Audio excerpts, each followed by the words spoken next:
Shalom Bapak Ibu, jumpa lagi dengan saya Stephen Matthew dalam Renungan Harian GKI Kebonjati. Tema renungan kita hari ini adalah kebenaran yang sejati. Ayat yang menjadi bahan perenungan kita diambil dari Filipi 3 ayat 7-11. Filipi 3 ayat 7-11. Demikian firman Tuhan.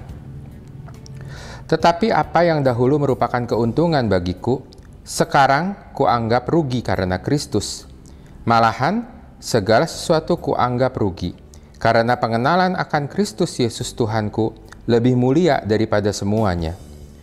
Oleh karena dialah aku telah melepaskan semuanya itu dan menganggapnya sampah, supaya aku memperoleh Kristus, dan berada dalam Dia bukan dengan kebenaranku sendiri, karena mentaati hukum Taurat, melainkan dengan kebenaran karena kepercayaan kepada Kristus, yaitu kebenaran yang Allah anugerahkan berdasarkan kepercayaan. Yang ku kehendaki ialah mengenal Dia dan kuasa kebangkitannya dan persekutuan dalam penderitaannya, di mana aku menjadi serupa dengan Dia dalam kematiannya, supaya aku akhirnya beroleh kebangkitan dari antara orang mati. Dalam ayat tadi, kita menyaksikan perubahan sistem nilai dalam diri Paulus, seorang Farisi yang tanpa cacat mentaati hukum Taurat. Bahkan dengan bangga, Paulus menganiaya umat Kristen. Namun, setelah Paulus bertobat, semua yang tadinya merupakan keuntungan bagi Paulus dianggap rugi, bahkan Paulus menganggapnya sebagai sampah. Secara manusiawi, sepertinya kita melihat kondisi hidup Paulus jauh lebih baik sebelum dia bertobat ketimbang setelah dia bertobat. Sebelum bertobat, Paulus yang masih bernama Saulus merupakan seorang Farisi, murid langsung dari Gamaliel, seorang rabi Yahudi yang sangat dihormati oleh 3 aliran Yahudi, Farisi, Saduki, dan Eseni. Paulus memiliki kewarganegaraan Romawi yang artinya dia memiliki kedudukan sosial yang disegani. Dengan segala privilege yang Paulus miliki, dia memiliki wewenang untuk mengejar para pengikut Kristus dan memasukkan mereka ke penjara. Setelah bertobat, sepertinya Paulus kehilangan semua privilege tadi. Masyarakat Yahudi jelas memusuhi Paulus. Secara keuangan, Paulus banyak dibantu oleh jemaat. Banyak ayat dalam surat-surat Paulus yang mengindikasikan kondisi keuangan Paulus yang pas-pasan. Secara kedudukan sosial, Paulus pun hancur lebur, karena walaupun Paulus masih menjadi warga negara Romawi, namun Paulus bertahun-tahun hidup di dalam penjara. Bahkan, surat Filipi yang tadi kita baca pun ditulis dari dalam penjara. Lalu bagaimana mungkin Paulus malah menyebut kehidupannya sebelum bertobat sebagai sampah?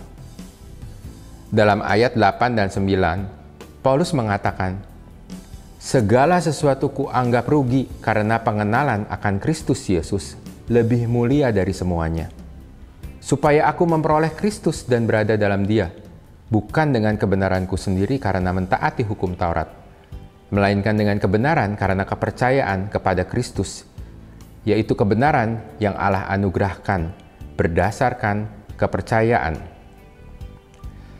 Dalam ayat 10 dan 11, Paulus menyatakan kerinduannya untuk lebih mengenal Yesus, mengenal kuasa kebangkitannya, dan persekutuan dalam penderitaannya, dan serupa dengan Yesus dalam kematiannya. Kalau kita melihat kehidupan Yesus dalam kitab Injil, sepertinya hidup Yesus juga tidak bisa dikategorikan sukses secara duniawi. Bahkan, cara mati Yesus pun sangat rahis, disetarakan dengan para penjahat di kayu salib. Namun, kehidupan Yesus tidak berakhir di kematian yang tragis.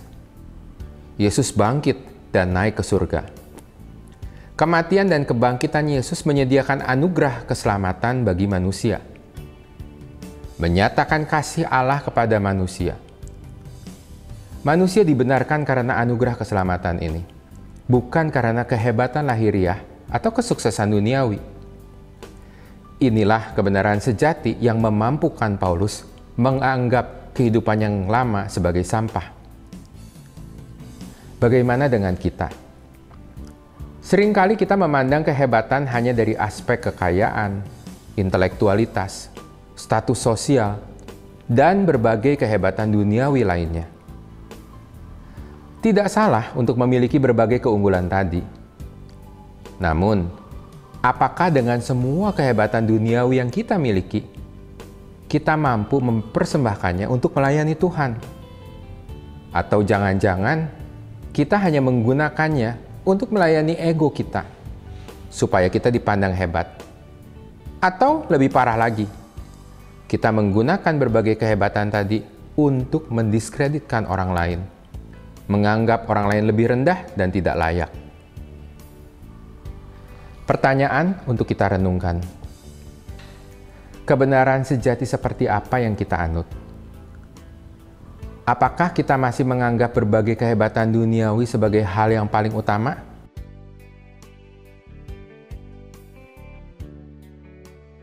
Jika kita mengaku sebagai orang yang beriman, bukankah seharusnya kita juga seperti Paulus, yang selalu memiliki hasrat untuk mengenal Tuhan, siap bersekutu dengan Tuhan walaupun dalam penderitaan?